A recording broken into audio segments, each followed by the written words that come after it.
दोस्तों एक बार फिर से स्वागत है आपका मेरे YouTube चैनल पे। मैं हूं आसिम खान। आप देख रहे हैं बेरोज़गार न्यूज़ वाला। दोस्तों आपका फ्यूचर हमारे हाथ और हमारा फ्यूचर उसके हाथ, मतलब ऊपर वाले के हाथ। तो दोस्तों आज मेरे सामने यानी कि आपकी स्क्रीन पे देख पा रहे हैं, ये है पटना हाई कोर्ट की हाल ही में आई नोटिफिकेशन, जिसमें आपका रिक्रूटमेंट है असिस्टेंट के लिए। ओके, सो अभी उसकी एग्जामिनेशन होने वाली है 2023 में।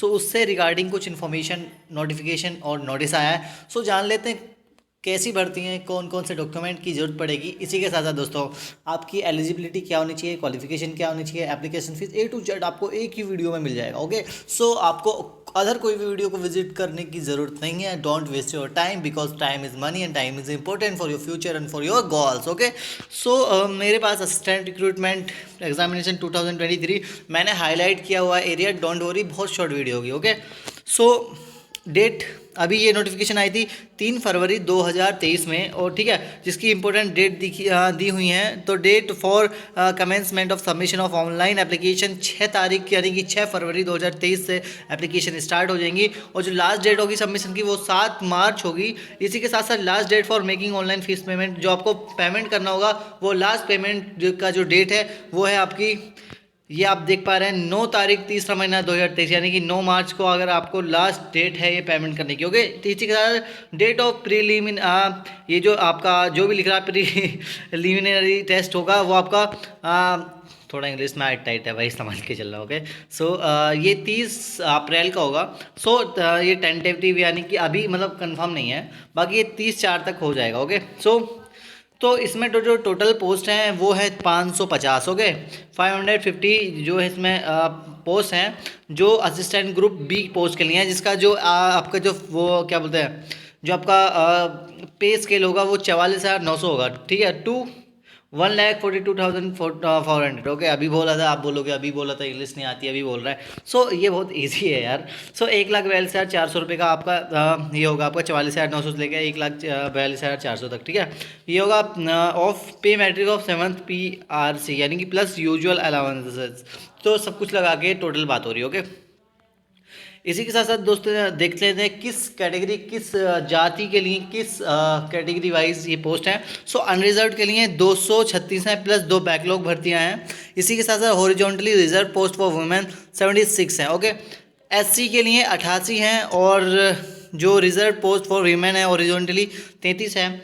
ST के लिए 5 हैं, और हॉरिजॉन्टली पोस्ट फॉर वीमेन जो रिजर्व की गई हैं वो है 2। एक्सट्रीमली बैकवर्ड क्लासेस EBC, तो उसमें 99 पोस्ट हैं, और बाकी 39 पोस्ट जो हैं वो हॉरिजॉन्टली रिजर्व की गई हैं वीमेन के लिए। ओके, ठीक है, बैकवर्ड क्लास के लिए 66 है, 22 रिजर्व की गई हैं। इसी के साथ साथ इकोनॉमिकली वीकर सेक्शन AWS के लिए ये आप देख पा रहे हैं। सो इसके लिए 54 पोस्ट हैं, और टोटल जो रिजर्व की गई हैं हॉरिजॉन्टली वीमेन के लिए वो है 17, और टोटल पोस्ट है 548, प्लस 2 बैकलॉग भर्तियाँ हैं, और 189 हैं आपकी रिजर्व पोस्ट हैं। ठीक है, तो आप सोचेंगे फॉर्म कहाँ से फिल करना होगा, तो फॉर्म आप फिल कर सकते हो। ठीक है, ये वेबसाइट दी हुई है, इस वेबसाइट के थ्रू आप जाके फॉर्म को फिल अप कर सकते हो। और ठीक है, ये इजीली आप इस वेबसाइट को विजिट करेंगे तो आपका फॉर्म इजीली फिल हो जाएगा। ठीक है, ये लिंक भी एक्टिव हो जाएगी 6 फरवरी से, और एक्टिव रहेगी 7 जो है मार्च तक। ओके, सो नेक्स्ट चलते हैं, एलिजिबिलिटी देख लेते हैं। सो आप इंडिया के चाहिए या फिर तिब्बत के रिफ्यूजी होने चाहिए, जो 1 जनवरी 1972 से पहले इंडिया में आए थे। ओके, इसी के साथ साथ देख सकते हैं कि आपकी क्या एलिजिबिलिटी। वैसे मोस्ट ऑफ लोग मुझे लगता है कि इंडिया से ही होंगे। अगर आपके साथ मतलब कोई रिफ्यूजी वगैरह हैं तो आप कमेंट कर देना, I will inform you. Okay, so यार इंग्लिश में सच में हार्ड टाइट है, मैं मजाक नहीं कर रहा था, वो वर्ड मेरे से पढ़ा नहीं गया, बिकॉज छोड़ो।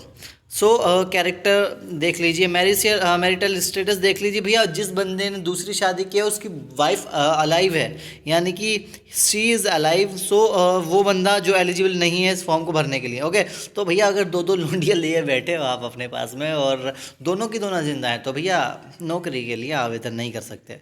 ठीक है, ये सब चीज़ें देख लो। ओके, सो फिजिकल फिटनेस देख लेना। आगे चलते हैं, ये एज लिमिट ओके। सो 1 जनवरी 2023 से जो 1/1/5/2005 से लेकर 1 जनवरी 2023, यानी कि बंदा जो 18 साल का होना चाहिए मिनिमम, और मैक्सिमम 37 का होना चाहिए रिजर्व के लिए, ठीक है। ईडब्ल्यूएस के लिए फीमेल 40 साल, और ईबीसी ईबीसी के लिए 40 साल, एससी एसटी के लिए 42 साल का चलेगा, और OH locomotor unreserved EWS EBC BC C SC और एसटी के लिए 47 साल, ठीक है। Born not earlier than 2/1/1976 okay. So minimum qualification, ठीक है, मिनिमम क्वालिफिकेशन के बाद कर लें, ग्रेजुएशन होनी चाहिए किसी भी रिकग्नाइज्ड यूनिवर्सिटी से, ठीक है।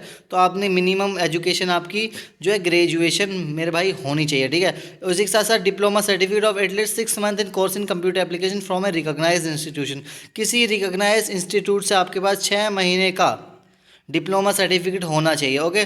सो वो सर्टिफिकेट आपके पास होना चाहिए ओके, वो मैंडेटरी है, ठीक है। यानी कि किसी कंप्यूटर एप्लीकेशन में ओके।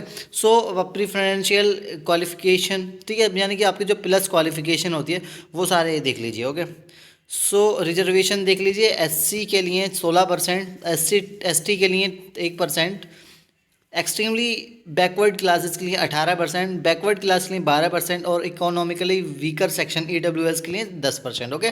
सो वीमेन के लिए 35% है ओके, जो ऑर्थोपेडिकली हैंडीकैप्ड है उनके लिए 4% है ओके। सो आगे चलते हैं। तो दोस्तों अगर यहाँ तक वीडियो देख रहे तो वीडियो को लाइक करें और चैनल को सब्सक्राइब करें। बहुत छोटी सी हमारी फैमिली है, इसको बड़ा करने की कोशिश करें, ठीक है, ताकि हर बंदे के पास सही इन्फॉर्मेशन पहुंचे। There are lot of YouTube channels, यानी कि हज़ारों यूट्यूब चैनल है, करोड़ों यूट्यूब चैनल है जो आपको इससे भर्ती से स्कीम से रिलेटेड इन्फॉर्मेशन देते हैं, और मोस्ट ऑफ पीपल जो है वो लोग आपको गलत जानकारी देते हैं और आपको सिर्फ उलझन में डालते हो, ठीक है। तो this is the genuine YouTube channel, आप इसको सब्सक्राइब करो। बेशक वीडियो हम डेली नहीं डाल पाते बिकॉज हमको जेन्युइन कंटेंट चाहिए होता है, और जब हम लोग वेरीफाई कर लेते हैं तभी हम इसको अपलोड करते हैं ओके। सो आप इसको सब्सक्राइब कर सकते हो ओके, ज़्यादा टाइम वेस्ट ना करते हो, आगे चलते हो okay. So mode of selection कैसे होगा, ठीक है। सो भैया सबसे पहले आपका एक टेस्ट होगा जिसे प्रीलिमिनरी टेस्ट कहते हैं ओके। सो इसमें मल्टीपल चॉइस क्वेश्चन होंगे, ठीक है, जो इसमें एमसीक्यूज होने वाले हैं। इसी के साथ साथ आपका दूसरा होगा रिटन टेस्ट ओके, फिर थर्ड होगा आपका कंप्यूटर प्रोफिशिएंसी टेस्ट, और चौथा होगा आपका interview okay. So minimum qualifying standard क्या होना चाहिए, ठीक है, जो मिनिमम क्वालिफाइंग स्टैंडर्ड होना चाहिए आपका 40% होना चाहिए आपका जो फर्स्ट टेस्ट होगा, और जो 40% मार्क्स फिर होना चाहिए आपका रिटन टेस्ट में, और उसके बाद 30% इन इंटरव्यू में ओके, ठीक है, ये होना चाहिए ओके। सो एग्जामिनेशन फीस के बारे में जान लेते हैं। जो अनरिजर्व्ड हैं, जनरल से हैं, बीसी से हैं, ईबीसी से ईबीसी से हैं, ईडब्ल्यूएस कैंडिडेट हैं, वो 1200 रुपये उनका अमाउंट है। इसी के साथ साथ दोस्तों जो लोग एससी एसटी और ओएच यानी कि ऑर्थोपेडिकली हैंडीकैप्ड हैं उनको 600 रुपये एक फ़ीस के तौर पर देने पड़ेंगे ओके। आगे चलते हैं, ठीक है। पेमेंट ऑनलाइन हो जाएगा, अगर आप किसी सीएससी यानी कि कॉमन सर्विस सेंटर पे जाते हैं तो वहाँ से हो जाएगा, या किसी साइबर कैफ़े या इंटरनेट पॉइंट से करवाते हैं तभी भी वो खुद कर देगा। बाकी अगर आप मोबाइल से कर रहे हैं तो फिर देख लेना ओके। सो वैसे डेबिट कार्ड क्रेडिट कार्ड से हो जाएगा ओके। सो बाकी कोई दिक्कत होगी तो बता देना okay. So this is the website where you can apply for the job okay. ये है ये वेबसाइट है जहाँ पे आप जॉब के लिए अप्लाई कर सकते हो ओके। सो आगे चलते हैं। सो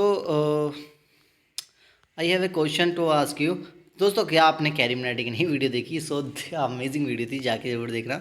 सो थोड़ा थोड़ा पर स्टडी के साथ साथ मौज मस्ती होना बहुत ज़रूरी है, ठीक है। This is not a promotion, but मज़ा आता है मतलब, ठीक है। तो स्टडी के साथ साथ थोड़ा सा मज़ा भी लेते रहना ओके। ज़्यादा मज़े मतलब दिक्कत हो जाएगी। यार मुझे कुछ इंपॉर्टेंट दिखा था। सो ओके आगे चलते हैं। सो मुझे बोला था कि जब आप एग्ज़ाम सेंटर एग्ज़ाम देने जाओ तो वहाँ पे काम करना, आधार कार्ड और एक पासपोर्ट या 2 पासपोर्ट साइज़ फ़ोटो ज़रूर लेके जाना ओके, क्योंकि वो ज़रूरी हो गया है अब। सो सिलेबस के बारे में थोड़ा सा बात करते हैं। जो आपका फर्स्ट टेस्ट होगा प्रिलिमिनरी टेस्ट होगा, उसमें क्या होगा, जो जनरल अवेयरनेस आएगी वो 25 नंबर होंगे, ठीक है।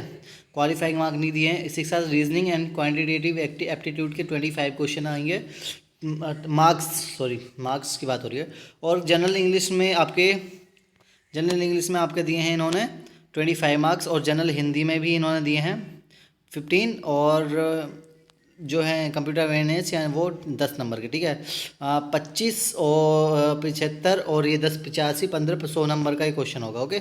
सो आगे चलते हैं। फिर होगा आपका रिटर्न टेस्ट होगा जो 100 नंबर का होगा, जिसमें जनरल इंग्लिश आएगी, ठीक है। इसी के साथ साथ दोस्तों जनरल हिंदी आएगी, ठीक है। जनरल इंग्लिश आएगी 60 नंबर की, और जनरल हिंदी आएगी आपकी 40 नंबर की। Where you have to qualifying mark इसमें दिए हैं 24 क्वालिफाइंग मार्क होने चाहिए आपके इंग्लिश में, जनरल इंग्लिश में, 16 क्वालिफाइंग मार्क होने चाहिए हिंदी में, ओके। सो थर्ड आता है computer proficiency test qualifying in nature, okay. और फिर इंटरव्यू होगा जो कि 10 मार्क्स का होगा, 3 नंबर उसमें आपको जो है क्वालिफाइंग मार्क है, ओके।